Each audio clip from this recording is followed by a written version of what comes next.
Hey, Greensboro College. Welcome to the second episode of the Collegian podcast with your host, Xypher Pino. And by my side here, we have Josh Wilson. Before we get started, I would like to thank everyone that came and watched the first episode of Collegian. I think it was really good. I think it was a success. We really appreciate everyone that watched it, and we're looking forward to more episodes. And here you have your second episode of the podcast. In this episode, we're going to talk about the latest issue that just came out on February 21st, featuring Dr. Brewer's or my article about Dr. Brewer being named the NCCE Professional of the Year, which is actually where we're going to get started. I wanted to talk about this first because I work extremely closely with Dr. Brewer, especially over the last semester with the NC Hunger Challenge. And getting to know him, spending lots of time with him, he absolutely deserves his award. Despite all that he does, I feel like people still don't realize how much of an impact he actually, or how much of a role he actually plays here on campus. And honestly, even me, sometimes when I was doing the article, I get surprised about how much stuff he's actually done with the campus and how much he's been involved with. I wanted to ask you, Josh, about like any experiences with Dr. Brewer, any thoughts overall? So when I first seen Dr. Brewer, it was when I was a student marshal. He impressed me just how fluent he was in different languages. Oh, yeah. So that was my first ever time ever seeing him. When I became a pride leader, that's when I actually got to meet him. We didn't really speak much. I didn't really know much about him. I didn't know he was the reverend and stuff. But he was a great guy. I always passed by his office and said hey, but we didn't really speak that much. But I did see him. I knew he was very important to Greensboro College. Absolutely. I've seen him at the commencement and graduation and stuff at the stage, so I knew he was an important factor to Greensboro College. But I wanted to ask you, what led you to make this article? Nominate him, for this article. That's an excellent question because I found out about Brewer being nominated for this award, not winning it yet, but nominated for this award last semester, actually. Warshay Downing, director of student retention, he came up to me and was like, hey, Xypher, what are your thoughts on making like a little paragraph or one-page nomination form for Dr. Brewer, essentially talking about my personal experience with him and like why I think Dr. Brewer deserves this award. And I would like to mention that this award is given to administrators who have proven to be dedicated to civic engagement activities. So Warshay Downing came up to me and talked to me about like, what are your thoughts on that? And I was like, great, because he absolutely deserves this award because over the last semester, over the fall semester, I really got to work with him really closely, got to know him a lot. We always joke around that we always bother each other every day, and it's not a normal day if I don't see him at least once. But and he got this award on Valentine's Day actually on this conference that we both attended, and I was like, this is a perfect article to write about because we're featuring a faculty, Dr. Brewer, who's loved by many. And it's a big honor to receive this award because they only give this out once a year, and other administrators can be qualified for this. But much credit to Warshay Downing for organizing this all together because we actually made this as a surprise for Dr. Brewer. Like, he didn't know that. He didn't know? He didn't know. Oh, like, wow. we were the ones that created his application. The trickiest part was getting his resume, which Katrina Grace, working with Warshay, figured that out. But when we found out that he actually won the award, like kind of like a month ago, like January, he was really happy and it was really great. But he's honestly, he's just so great. Like working with him last semester and this semester and all the years like going forward, I'm just really happy that Dr. Brewer is someone that I could work closely with. He's honestly an absolute gem of a man. That's what Bree said when she was editing my article, one of the notes that I had there. And honestly, I couldn't agree more because he literally changed my college life, my college experience. He's the one responsible for making me so involved on campus. And he's just wonderful. He absolutely deserves this award. So I totally agree. the last part I wanted to mention about Dr. Brewer's article is that when I asked him about what are his thoughts on the award in general, he was thankful for the students in the community. He wasn't focused on himself, and he was focused more so on what the students that he helps. He credits them for getting this award. He said, "I'm thankful for all of the students who have worked in community service and engagement to change the campus and make the world a better place. It is their work that inspires me and encourages me. They're the one that keeps me going." And when I asked Dr. Brewer this question, I honestly felt so like, I was like, you are such a great person. Like, just saying that, like, I'm just like, wow. Like, I wish eventually in the future I come around, like, approach, or I'm kind of like that. I have that same mentality. But because that was really great. When he told me that, I was like, Dr. Brewer, you're amazing, you know. I've watched him speak at graduation. I can agree. He has awesome with words. He's a great Yes, guy. yes. Um, all right. I think this is a great bouncing point to move on to our second article. Babatunde Odofin's article about GC hosting its first Olympics in April.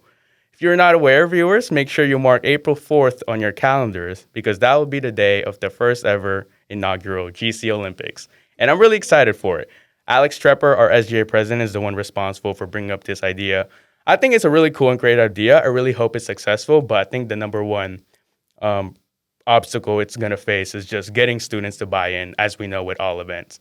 But I'm really excited for this event, actually. Me too. I'm definitely interested. Even as an athlete, I think this is going to be fun.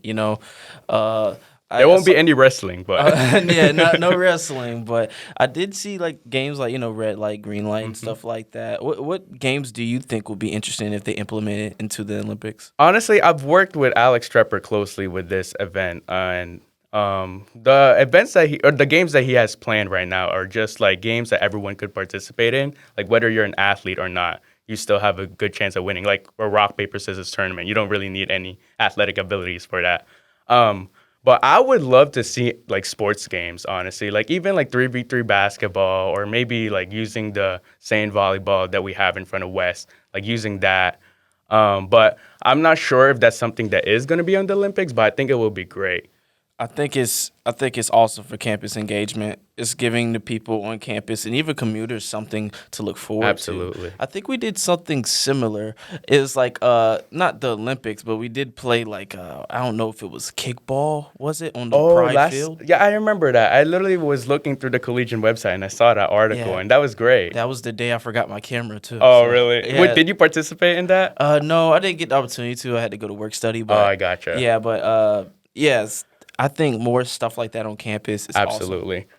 With this GC Olympics, I think it's a fantastic idea because what Alex Trepper is trying to do is make it into structure it just like the actual Olympics. So he wants like an opening ceremony, closing ceremony with like national anthems playing, a bunch of flags around, and like the Olympic torches. He's gonna give out medals, and that's why he's actually partnering with GCIC, the Greensboro College International Club, with this event because Olympics, obviously, a worldwide national or international event. The international club is perfect for that. I just think the hardest part about this is getting students to buy in. That's just with any event in general. Last semester, working with the Pride Pantry and Hunger Challenge, we hosted about like a total of 11 events, and the hardest part was getting the students to buy in. Staff and faculty were involved. They were great, as we all know, but it's just the students. They need to really buy into this if we want to make this like a huge successful deal. I mean, we can also make it worth their while. Like the winning team gets I don't know, a reward of some sort. Yeah, he talked about like they're gonna give a medal. Like if you place number one, let's say in rock paper scissors, or 1, 2, 3, you get like a medal to show off. But maybe for some people they don't really care about that. But for me, that's like, oh, medal, that's really great. Yeah, bringing out the competitive side. Yeah, getting people out of their rooms is always Absolutely. awesome. And it's like campus sports, engagement. basically. It's like competition. Who doesn't love competition? We had something similar like that in high school, middle school. We called it intramurals. Yes. It was very competitive. And I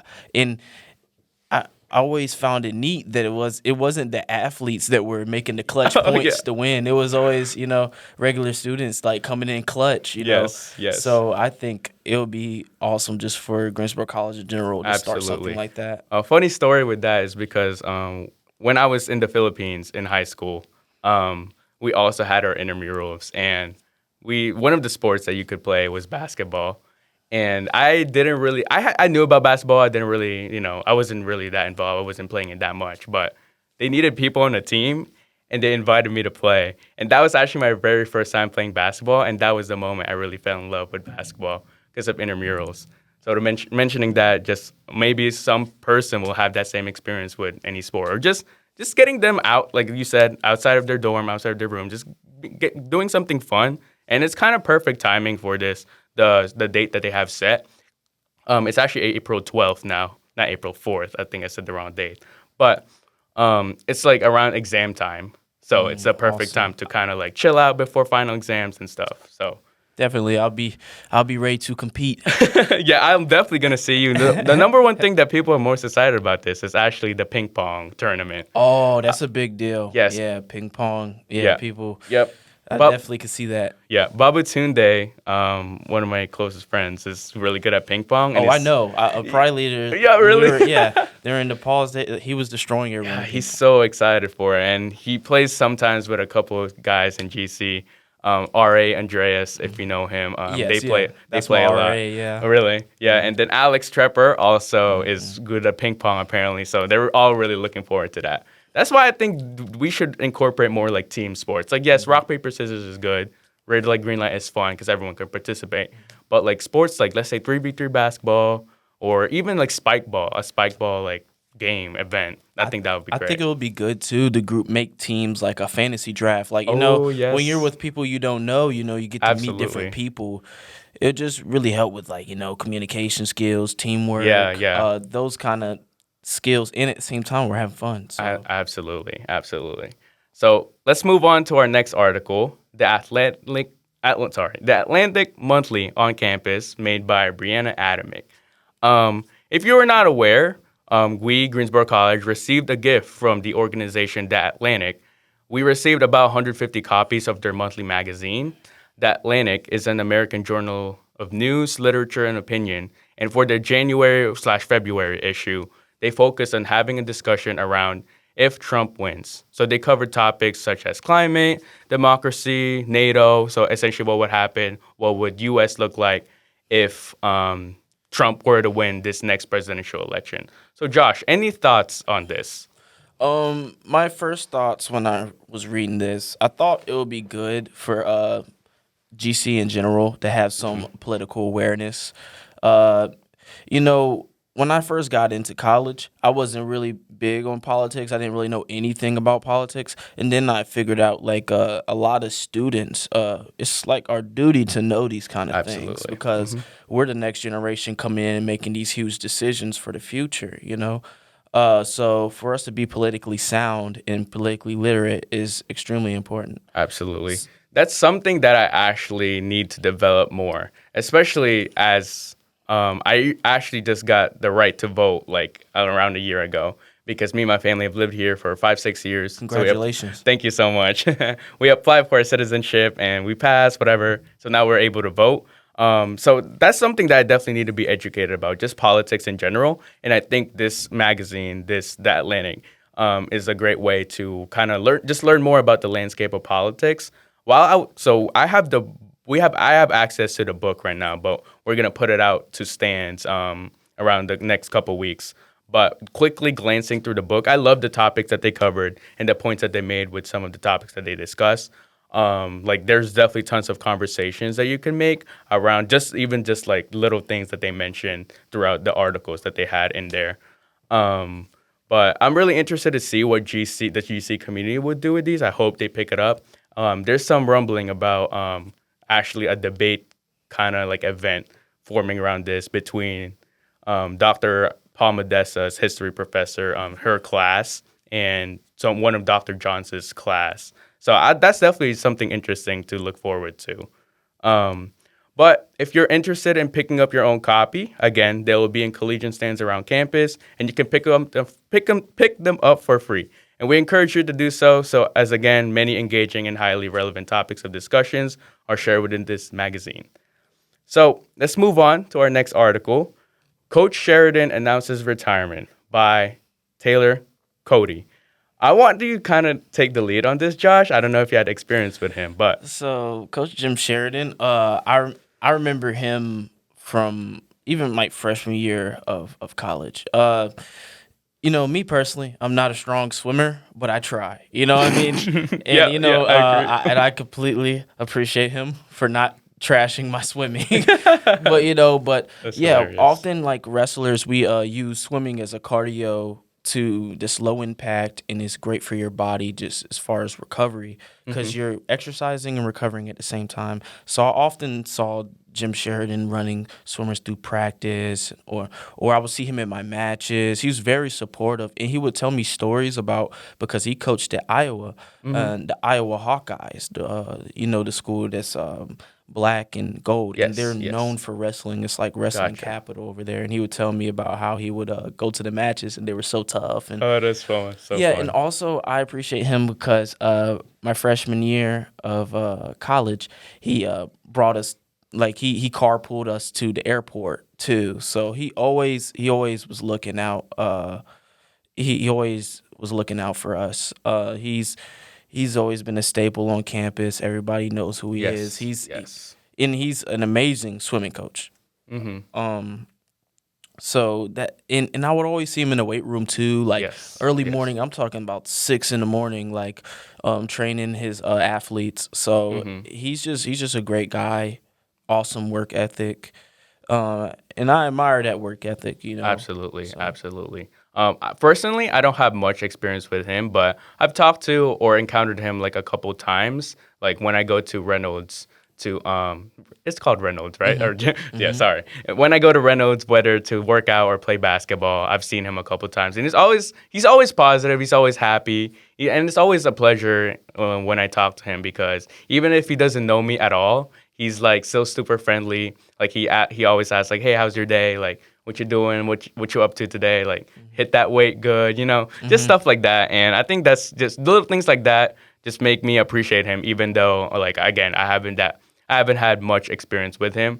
And honestly, every time like a coach just retires, it's always a big deal because it's sad because that's part of the Greensboro College family. So seeing someone kind of like step away from like the GC community is a little sad, but he'll definitely be missed. I really like what Taylor said at the end of her article where like his time here will definitely be remembered because as you said, he's a hell of a swimming coach. So yes.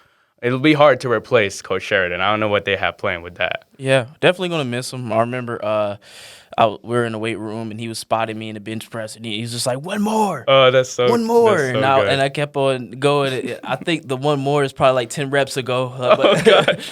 but yeah, definitely super motivational coach. His presence is gonna be missed here at GC. Absolutely, absolutely. So let's move on to our next article, counterpoints.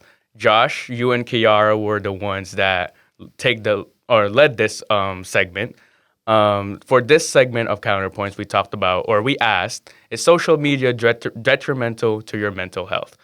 Josh, let's take the lead on this. What are your thoughts on this? All right, so I said yes, it is. For me personally, I don't really use social media regularly for entertainment use. I use it to promote things. Yes, So, yes. for example, like this podcast, wrestling, academics, religion, stuff of that sort. I promote. I find that social media has a lot of side effects because it's just so good at what it does.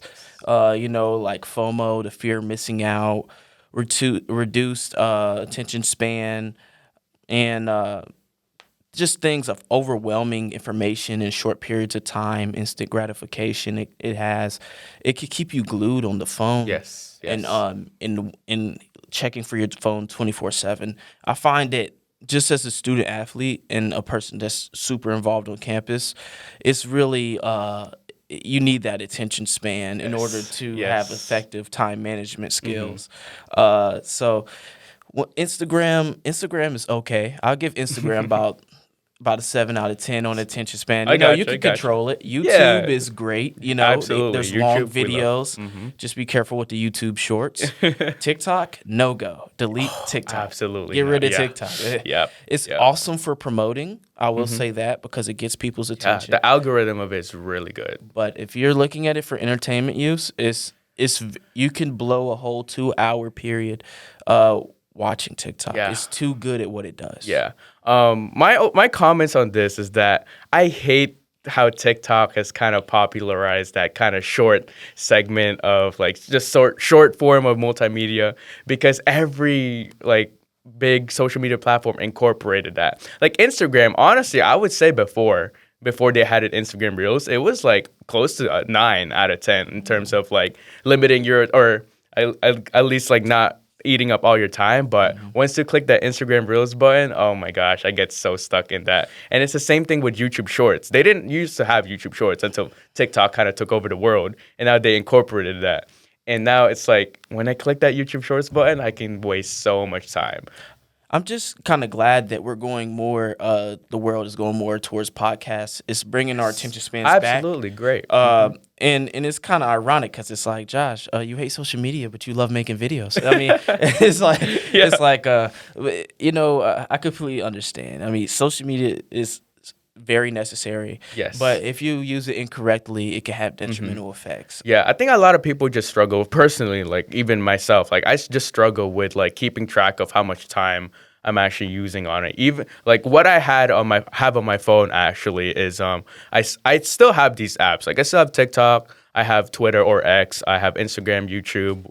But what I do with my phone is that you can set kind of like a time limit, maximum amount of time that you can be on these apps. So I set that for 30 minutes every day. On the weekends, it's like maybe an hour or two. And it really helps because literally once you get that past that limit, it blocks you. Like you can't access the app anymore. The one app that I don't have it blocked with is Instagram though, because I have like 4 or 5 social media accounts I need to post on. Like one of them is the Collegian, so I can't really block that for only 30 minutes. So it's like sometimes I click that Instagram Reels button, and oh my gosh, especially late at night when I'm so especially when I'm so tired, it's like oh my gosh, 2 hours of my life just gone. Yeah, exactly. And often our brain when we watch short videos over and over like that, we kill the ability to be bored. When you're bored, you can brainstorm and be creative. And new ideas flow. When you're bored, you can get rest. You can take naps. You can go to sleep. When we are never bored, our brain is constantly in overdrive. And that's I talked about that in my article. The overwhelming feeling of too much information because these videos are too short for us to fully understand what we just watched. Now we're 10 videos deep. And we can't even remember what the last TikTok it was we watched. And our brain is constantly picking things up and throwing them in the trash, picking them up. It's okay to use social media. Social media is an excellent source to promote anything that you love. But just make sure you're using it with carefully, Absolutely. You're using your time wisely on it. Absolutely. I wanted to kind of go back to what Kiara, the points that she was talking about. And we already kind of touched up on this.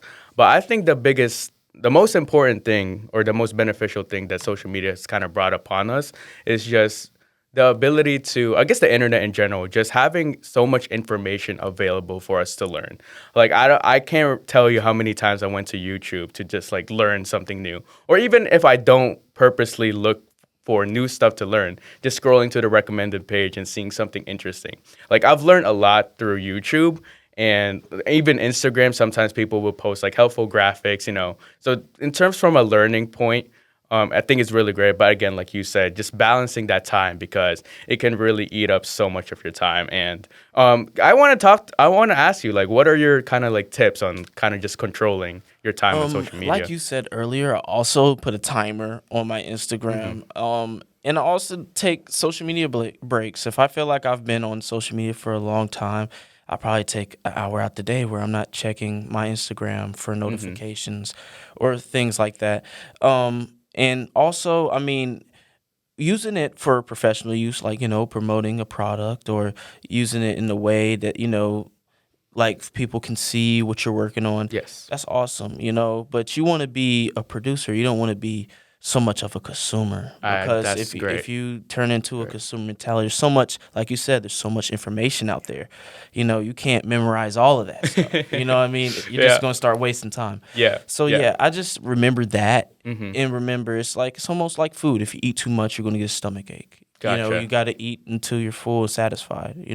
Gotcha. So that's my main tips hmm for social media The usage. last thing I wanted to ask you about this was I really like how you said about in the morning and at night you don't touch your phone at all. Like I think you said like an hour before bedtime or something like Right. that. You don't touch that at all. How much discipline does it take for you to be able to do that? Because for me personally, morning first thing I unfortunately do is go on my phone and just scroll or even just look at emails, whatever. But I always touch that phone. So how much discipline does it really take to So have that? I say this: if you really want to get a discipline on that, I say be. How about this? Be on your phone that whole night, right?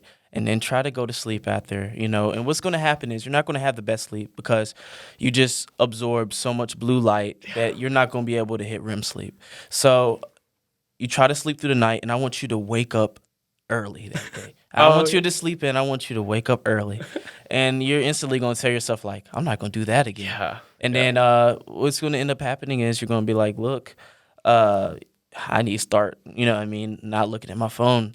And honestly, you're gonna sleep better. You're gonna feel better. hmm Because a lot of students were already staring at laptops all day long. Yes, yes. So when we go right before we go to bed and we're staring at some more blue light, it's going to kill our sleep. hmm And college students need sleep. hmm That's the number one thing for our brain I to really recover. suck at that. I always sleep at like Yeah. 3 a.m., wake up at 8. Oh, gosh. I'm And the really thing bad at about it that. is our bodies are super routine. Like once Yeah, we're yeah. creatures of habit. Once you start not needing your phone before bed, it reduces stress and a lot of things like FOMO. FOMO is very, Yes. very, especially like you do a lot of stuff on social media. You're like a businessman, so it's like um, you always have the fear of if I miss this notification, I might not, something might not be Yeah. right tomorrow. hmm So just stuff like that relieves so much stress. Gotcha. I think I've gotten better with that over or especially since my time in college, because in high school, first of all, in high school, I wasn't really involved in a lot. I wasn't really doing so many things. But in college, I wanted that to change, and I knew that I had to limit my phone usage, and amongst other things. So once I found out about that feature that you can literally set up a time block on your apps, like let's say, like I said, the 30-minute limit. It's been so great because once you hit that limit, you can't access it anymore. So it's been great for my productivity. I think this is a perfect time to talk about our last segment, our On the Prowl, my favorite segment to do every issue. For this On the Prowl, I ask people, what do you want to be remembered for? Which I think is usually a different question that I typically ask. I typically ask just like fun questions, like what would you do during wintertime for the last issue. But for this one, I want to kind of get into like what are GC students thinking? I want you to answer this first. What do you want to be remembered for, I Josh? want to be remembered for my effort. I don't desire perfection because I know nobody is perfect. Yes. But if I know that I tried my absolute best in everything that I attempted, I'm satisfied with that. I want people to know me by that's Josh, and he tried his best. I mean, he tried his hardest at whatever he put his mind to. And I feel like if anybody puts forth their best effort in anything, they can become the best, whether that's Absolutely. podcasting, photography, videography, biology, anything. So just effort. I want to That's be known for my Yes, that effort. is so inspirational, Josh. My answer was kind of actually similar. I said I want to be remembered as someone who always gave 100% to whatever they're doing, someone who was like an extremely hard worker and just always just giving back to others and just helping others. I want to be known as someone who's like kind of put themselves, or I don't know how to frame this, but put others before themselves, because with the career that I'm planning to go into medical school, become a doctor. That's my number one reason as to why, because I don't think there's anything more satisfying than helping others, seeing that you can make a difference for the life of others. But I definitely agree with what you said. Just if you put effort into whatever you're doing, always give it your all, you can achieve so many things. Because for me, especially during my time here at college, like I'm not the best at anything. I feel like the reason why I'm in the position I am in right now is because I've worked hard for it. I've worked hard for everything that I have in my life. And it kind of reminds me of the reason why my family and I came here in the first place anyway. All credit to my dad because we were in the Philippines. Life was kind of, it's not the worst there, but it was kind of tough. But my dad worked his butt off to bring us here. And that's kind of like a standard or a value that I like think about every day. Just work hard because you can do whatever you want, essentially, if you work hard and truly aim your eyes on something that you want. Um, I wanted to go back to the answers of the people that I asked for the honor prowl. I really like how everyone was focused on helping others. They weren't like, oh, I want to have a legacy or whatever, which there's nothing wrong with that. But they were more focused on helping others, which I thought was really nice. I agree. I mean, that's how we build a community. Is helping others. All right, that will be all for the second episode of the Collegian podcast. We really appreciate you guys for tuning in. I hope you guys enjoyed this episode. Before we go, make sure you like the video. Make sure you subscribe to our YouTube channel so you can keep up with all of our multimedia content. Peace out. Peace.